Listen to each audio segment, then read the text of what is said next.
If you've ever talked to people who have taken geometry before, you've probably heard them talk about the infamous proofs. And in this lesson, we are going to lay the foundation for these proofs. Now, many people do not like proofs and find it a struggle. However, if you understand the properties that we're going to talk about today, and then other properties in the future, then proofs are not quite as bad. So, we're going to go through properties of equality and properties of congruence in this section, and you will use these again in this section, but then also later throughout the chapter and then other chapters as well. So many of these you've seen before, you've used them in algebra, but these also apply in geometry as well. So the first property is the addition property. What this says is that you can add the same thing to both sides of an equation. So for example, if you have the equation x minus 7 equals 15, we can add the same thing to both sides, and we would get x equals 22. We can do that because of the addition property. And in the textbook, if you look at the properties, they just use letters as opposed to throwing numbers in there. Exact same idea, but I figured this would be easier to visualize and to understand what they're talking about.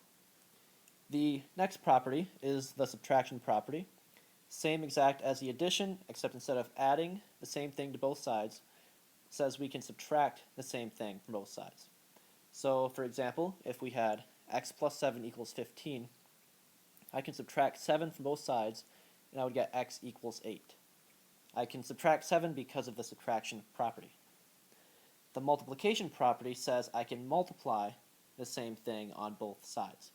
So for example, if I had x divided by 3 equals 4, then to solve this for x, I can multiply the left side of the equation by 3 and the right side of the equation by 3 to get x equals 12. The division property is exactly the same thing, except instead of multiplication, we have division. So, for example, if we had 4x equals 12, to solve this, I can divide both sides by 4 to get x equals 3. And I can divide both sides by 4 because of the division property. The next one is maybe not as familiar, but it's called the reflexive property. The reflexive property simply says that something is equal to itself. So for example, A is equal to A, or 4 is equal to 4, or it can be anything equal to itself. A few more properties of equality is next the symmetric property. The symmetric property says I can switch the order of two statements and they'll still be equal. So for example, if I had if A equals B, well then I can switch the order and say then B would equal A. That is the symmetric property. The transitive property says if A equals B and B equals C, then we can conclude that A would have to equal C.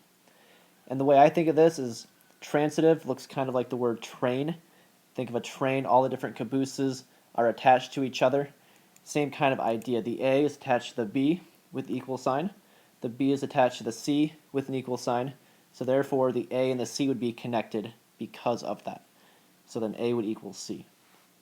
The next property is the distributive property, and you've seen this, I'm sure, many times in algebra. The distributive property simply says if I had something outside of parentheses and I'm multiplying, then I multiply it by everything inside the parentheses. So for example, if I had the 4 times parentheses x plus 3, I can multiply the 4 by the x, and then I can multiply the 4 by the 3, and I get 4x, and then 12, and I'd add those together, 4x plus 12. The final property for equality is what's called the substitution property. This property simply says that if A equals B, then either A or B can be substituted for the other. You've seen this in algebra. If you had x equals 4, and you're told to find what is 8 times x. Well, I can simply plug in a 4 for x, and get 8 times 4, which would be 32. I can do that because x and 4 are the same thing, and that is what we call the substitution property. And then finally, we have the properties of congruence.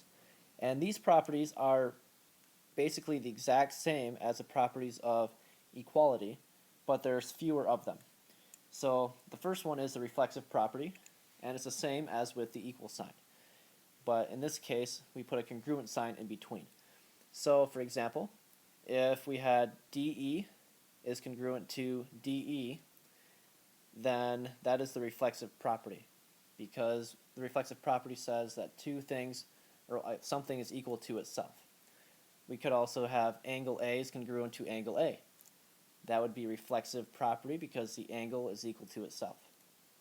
The next property is symmetric property, and with this, same exact with the equal sign. It just says that I can change the order around the congruent sign. So for example, if segment DE is congruent to segment FG, then I can switch the order and say segment FG is congruent to segment DE. And then the transitive property, it says if angle A is congruent to angle B and angle B is congruent to angle C, then we can conclude angle A is congruent to angle C. So there's a lot of similarity between the properties of congruence and the properties of equality. And these properties, as we said before, will carry you through this lesson and the rest of this chapter dealing with proofs.